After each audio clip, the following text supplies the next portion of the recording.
हरे कृष्णा। दोपहर के वक्त की उनके दिल की बातें, ये रहेगा टॉपिक। और क्या हो सकती है वो बातें, ये जानने की कोशिश करेंगे हम आज के रीडिंग से। टारो में से लेंगे 7 कार्ड्स, ओरेकल में से लेंगे 9 मैसेजेस और साथ ही साथ लेंगे एक लव मैसेज। स्टार्टिंग में ही बता दूं कि जैसे बारिश शुरू हो चुकी है, हमारे यहाँ पे भी तेज बारिश हो रही है, बादल गरज रहे हैं, बिजली भी चमक रही है, तो हो सकता है रीडिंग में आपको ये सब साउंड भी सुनाई दे।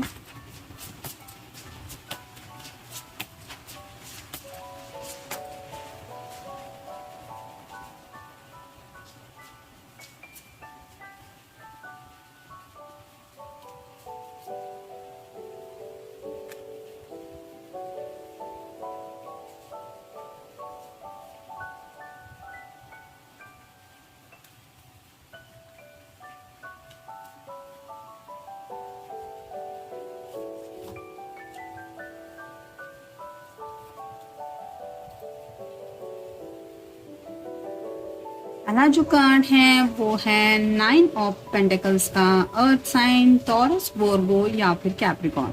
Enjoying the fruits of your labor, hard work has lead to a luxurious life.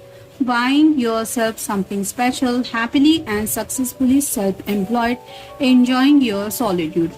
तो जैसे ये कार्ड बता रहा है, वैसा तो यही समझ में आ रहा है कि उन्हें लगता है कि आप बहुत हार्ड वर्किंग पर्सन हैं, यानी कि आप जिंदगी में एक हैप्पीनेस डिजर्व करते हैं, ये वो दिल से मानते हैं। और ये भी वो शायद आपके लिए सोचते रहते हैं कि ये पर्सन जिंदगी में खुश रहना चाहिए। मैं सिर्फ सच्चे दिल से यही चाहता हूँ या चाहती हूँ कि मेरा जो पर्सन है वो अपनी ज़िंदगी में हमेशा हैप्पी रहे। तो आप कह सकते हैं कि आपके पर्सन आपके लिए सच्चे दिल से बहुत अच्छा सोच रहे हैं। जैसा ये 9 ऑफ पेंटिकल्स है, यानी कि 10 ऑफ पेंटिकल्स के बहुत करीब है ये कार्ड। सिर्फ एक ही पेंटिकल की कमी है, जो ये पेंटिकल आपको शायद ऑफर करके आपको अपनी फैमिली में ऐड करना चाहते हैं।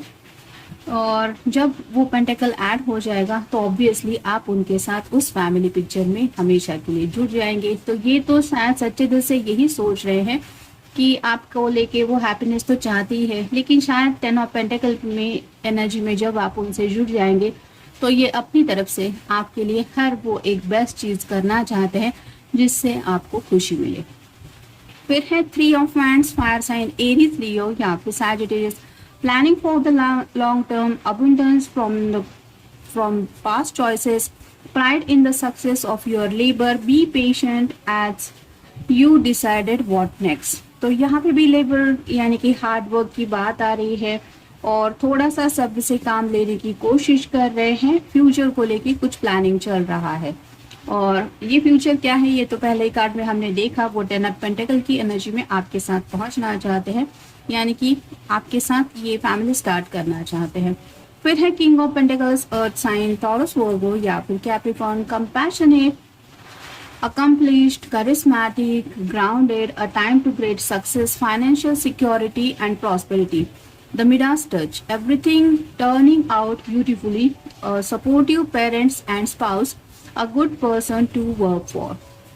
तो जैसे ये अगर आप जिनके लिए रीडिंग देख रहे हैं ये कोई मेल पर्सन है, तो हो सकता है कि ये आपके लिए चाहते हैं कि आपकी ज़िंदगी में एक सक्सेस आपको मिले, साथ ही साथ प्रॉस्पेरिटी भी आपको मिले। जिस चीज़ को भी आप हाथ लगाते हैं वो सोना बन जाता है, इतना यकीन है उन्हें आपके ऊपर। और उन्हें ऐसा लगता है कि आपकी बात ही अलग है और कहीं ना कहीं आपके पेरेंट्स को भी काफ़ी ज़्यादा ध्यान में रख रहे हैं और उन्हें भी यही लग रहा है कि आपके पेरेंट्स तो सपोर्टिव है ही। और अगर ये पर्सन आपके साथ एज योर स्पाउस जुड़ने वाले हैं तो वो आपके उस सक्सेस का पार्ट बनना चाहते हैं, जिसके लिए शायद ये अपनी तरफ से भी आपका ख्याल रखने के बारे में सोच रहे हैं कि मैं अपनी तरफ से अपने पर्सन के लिए क्या कर सकता हूँ या कर सकती हूँ। तो हाँ, वो इतना अगर हार्ड वर्किंग है, सबका ख्याल रखता है, तो मैं भी उसका ख्याल रखूँगा या रखूँगी, जैसा कि पहले भी कार्ड में हमने देखा। फिर है king of wands, fire sign Aries, Leo या फिर Sagittarius. Motivational, inspiring, theatrical, ambitious, take leadership roles, step into the spotlight, public speaking, keep your eyes on big pictures, communicate your vision, don't be sensitive to criticism. तो जैसे यहाँ पे होता ही है। हर कोई जो सक्सेसफुल पर्सन होता है उसको दुनिया क्रिटिसाइज करना नहीं छोड़ती, यानी कि तरह तरह की लोगों से भरी हुई है ये दुनिया। कुछ लोग सक्सेस को लेके अच्छा सोचते हैं, कुछ लोग यूं ही बोलते रहते हैं कि इसको तो ये करके सक्सेस मिला है, इसने शॉर्टकट लिया है, एक्सेट्रा एक्सेट्रा। तो हजार लोग होते हैं, उनकी हजार तरह की बातें होती है। और ये पर्सन आपके लिए सोच रहे हैं कि कई बार अगर ऐसा होता है कि आप किसी की बातों से डिस्टर्ब हो जाते हैं, तो ये अपनी तरफ से यही सोच रहे हैं कि अगर ऐसा कोई आपकी जिंदगी में कुछ चल रहा इंसिडेंट्स, तो ये अपनी तरफ से आपको मोटिवेशनल करना चाहते हैं या फिर इंस्पिरेशन कुछ देना चाहते हैं, कुछ बातें साफ साफ करने के बारे में सोच रहे हैं, ताकि आप इन सब बातों की तरफ ध्यान ना दें, आप अपने सक्सेस की तरफ ही ध्यान दें या फिर गोल की तरफ ध्यान दें जो आपको करना है हासिल। फिर है रिलीज। तो जैसा ये डेथ का कार्ड आप कह सकते हैं, ending that leads to new beginning, the need to release situation और people that hold you back, spiritual transformation. तो एंडिंग और न्यू बिगिनिंग की बात यहाँ पे हो रही है। जैसे यहाँ पे ढेर सारे फूल खिले हैं जो व्हाइट कलर के हैं। ये यूनिकॉर्न है, वो भी व्हाइट कलर का ही है। ऑब्वियसली एंजल्स तो है ही सपोर्ट करने के लिए। तो ये पर्सन चाहते हैं कि आपकी प्रॉब्लम्स की एक एंडिंग हो जाए और कहीं ना कहीं आपकी जिंदगी की एक नई शुरुआत हो, जिस शुरुआत में शायद ये आपका साथ देना भी चाहते हैं। और उन लोगों को भी आप नजरअंदाज करें जो लोग शायद आपकी जिंदगी में आपके लिए हमेशा प्रॉब्लम क्रिएट करते रहते हैं। तो इन लोगों के साथ एक कम्युनिकेशन भी करना कोई जरूरी नहीं होता, या फिर उनको अपने दिमाग में रखना भी जरूरी नहीं होता। तो आप उन लोगों को भी अपनी ऑरा से निकाल दे। इस तरह की बातें ये सोच रहे। स्पिरिचुअल ट्रांसफॉर्मेशन यानी कि ये चाहते हैं कि आप समझे कि एंजल्स ने आप दोनों को मिलवाया है। जैसे ये दोनों हाथों से एंजल कुछ चीज को शायद एक साथ लाने की कोशिश कर रहे हैं, और ये पर्सन यही सोच रहे हैं कि आप दोनों को एक साथ जोड़ने के लिए एंजल्स हेल्प कर रहे हैं। तो आपकी कहीं ना कहीं स्पिरिचुअल अवेकनिंग भी हो रही है, ऐसा ये पर्सन सोच रहे हैं। फिर है जस्टिस, जो लिब्रा का कार्ड है। Be impartial and objective, stand up for what you believe, try to see all sides of situation, you will win if your position is one of integrity. तो जैसे जस्टिस की बात है, जब न्याय अन्याय की बात आती है तो फेयरनेस तो जरूरी होता ही है, और इम्पार्शियल होके कई बार हमें सिचुएशन को भी फेस करना पड़ता है, भले ही वो अपने ही क्यों ना हो। लेकिन अगर वो कुछ ऐसी बात बोल रहे हैं जो सही नहीं है, तो वहाँ पे हम अपना स्टैंड अप लेने की ज़रूरत होती है कि नहीं, मुझे नहीं लगता या फिर मेरा दिल नहीं मानता, ये मेरे लिए सही नहीं है। तो वो कम्युनिकेशन करना भी ज़रूरी होता है।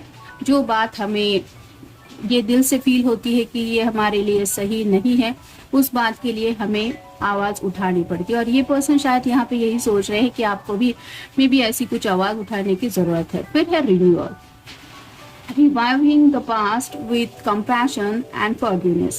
Time to head with a new direction, clarity on your life purpose, in your heart you know what to do.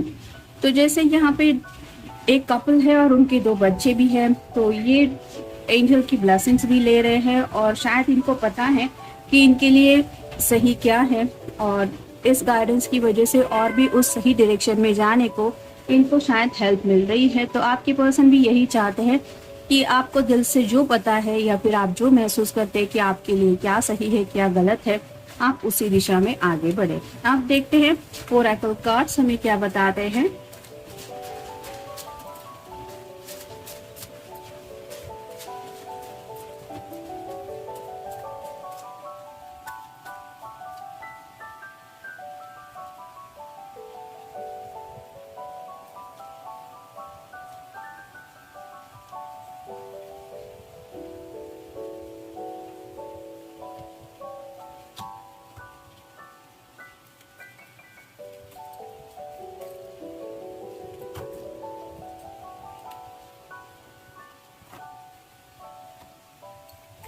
Challenge.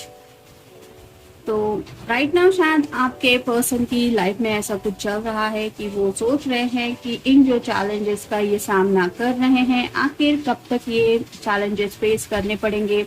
यानी कि हर किसी को जिंदगी में स्ट्रगल तो करना ही पड़ता है, और मे बी राइट नाउ आप दोनों जिस बात के लिए स्ट्रगल कर रहे हैं उस बात को लेके ये सोच रहे हैं। फिर है सेलिब्रेशन, जैसा कि मैंने कहा ये पर्सन 9 ऑफ पेंटिकल की एनर्जी से 10 ऑफ पेंटिकल की एनर्जी में जाना चाहते हैं, यानी कि सेलिब्रेशन के बारे में भी सोच रहे हैं, जो हम शादी ब्याह से जुड़ा भी कह सकते हैं। फिर है पैशन, तो इनके लिए इनके दिल में पैशन तो है आपको लेके, जैसा कि वैन का कार्ड भी हमें मिला है, 3 ऑफ वैंड्स का।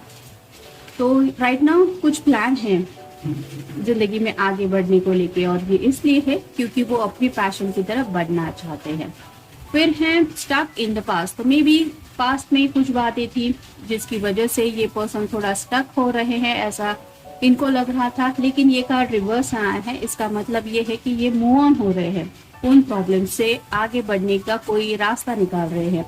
फिर है finish what you have started, तो जो शुरू किया है उसको आखिर तक ये निभाने की बात सोच रहे हैं, यानी कि आपसे प्यार किया है तो प्यार को निभाते हुए शादी ब्याह, जैसे यहाँ पे भी हमें कार्ड मिला है रिन्यूअल का, जहाँ पे एक कपल है, 2 बच्चे हैं, तो इस स्टेज तक भी वो आपके साथ पहुंचने के बारे में सोच रहे हैं। फिर है अ मैसेज, तो मे बी आपने उनको कोई मैसेज सेंड किया था जो इनको काफी ज्यादा इंस्पिरेशनल लगा, उनको मोटिवेशन फील हुआ, और उसी मैसेज को ये बार बार पढ़ रहे हैं, और शायद इसीलिए आपके बारे में भी ये अच्छा सोच रहे हैं कि अब ये मेरा फर्ज बनता है कि फ्यूचर में मैं अपने पर्सन का ख्याल रखूं, या कैसे रख सकता हूँ, इस बात को लेके वो सोच रहे हैं। फिर है डिले, तो मे बी आप दोनों को इस रिश्ते में आगे बढ़ने को लेके कुछ डिलेज आ रहे हैं, और इन डिलेज को थोड़ा सा अपने रास्ते से हटाने के बारे में ये पर्सन सोच रहे हैं। फिर है प्लान योर फ्यूचर, तो जैसा कि हमें रिन्यूअल का भी कार्ड मिला और 9 ऑफ पेंटिकल्स का भी कार्ड मिला है, फ्यूचर को लेके कुछ ना कुछ प्लानिंग इनके दिलो दिमाग में जरूर चल रही है। फिर है फ्रेंडशिप्स, तो मे बी आपके साथ जब ये पर्सन कनेक्ट हुए थे तो इन्होंने सिर्फ फ्रेंडशिप तक ही बात ये सोची थी, उन्हें नहीं पता था कि ये रिश्ता इस तरह से प्यार में इतना गहरा बदल जाएगा। तो कब ये फ्रेंडशिप से प्यार का डीप लेवल का कनेक्शन बन गया, इन बातों में भी राइट नाउ ये खोए हुए हैं। और अब देखते हैं उनकी तरफ से लव मैसेज क्या है। वो आपसे प्यार करते हैं क्योंकि of how easily you can finish my sentences some time, तो उन्हें शायद ज्यादा कुछ आपसे कहने की जरूरत नहीं होती, आप समझ जाते हैं कि ये क्या कहना चाहते हैं, जिसकी वजह से ये पर्सन आधा ही सेंटेंस कह चुके होते हैं, आप उस बात को पूरा कर देते हैं, यानी कि आप दोनों में एक बहुत अच्छी अंडरस्टैंडिंग है, इस बात को लेके वो सोच रहे हैं। और उन्हें पता है कि अगर डिलेज भी कुछ हो रहे हैं या कुछ दिक्कतें आ रही है, तो भी आप इतने समझदार हैं कि आप इस बात को जरूर समझेंगे कि ये सब क्यों हो रहा है। इन्हें ज्यादा कुछ यहाँ पे एक्सप्लेन करने की जरूरत नहीं है। और जिसकी भी जिंदगी में ऐसा पर्सन होता है जो इतना समझदार है, वो सामने वाले पर्सन को भी अपने सोच में हमेशा संभाल के रखने की कोशिश करता है, ताकि उनकी तरफ से भी उस पर्सन के दिल के ऊपर कभी कोई चोट ना पहुंचे। तो काफी प्यारा मैसेज है, आपको लेके काफी कुछ सोच रहे हैं, और आप दोनों के फ्यूचर को लेके भी काफी ज्यादा कुछ ये प्लानिंग कर रहे थे। ये था आज का रीडिंग, मिलेंगे नेक्स्ट रीडिंग में।